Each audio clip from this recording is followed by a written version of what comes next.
অনেকে আছে লেবু জল খায়, মানে প্লিজ এই কাজটা করবেন না, এই ভুল কাজটা করবেন না। মানে এটা যদি কেউ আপনাকে খুব নাম করা কেউই বলে তবু খাবেন না। মানে কারণ আমাদের যেমন আপনার বলে যে ঈষদ উষ্ণ জলে না না না লেবু আর মধু দিয়ে সেটা না, ব্যাপারটা কি, তোমার এমটি স্টমাক, এমনি তোমার শরীর অ্যাসিডিক থাকছে, তুমি একটা অ্যাসিড জাতীয় ফল খাচ্ছ, ওটা সাইট্রিক অ্যাসিড থাকে, তাই তো? তো সেই জলটা খাচ্ছ তুমি, তোমার তো সারাদিন যা খাবে অ্যাসিড হয়ে যাবে।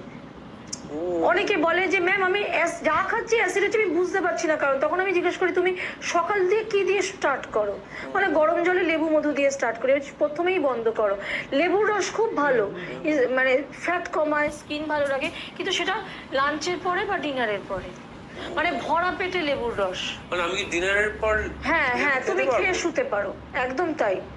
মানে তুমি হালকা গরম জলে বা নর্মাল ওয়াটারে খাও না, গরম জলে অনেক সময় অ্যাসিডটা নষ্ট হয়ে যেতে পারে, তুমি নর্মাল জলে খাও, লেবুর রস এমনি খেয়ে শো, কিন্তু খালি পেটে খেও।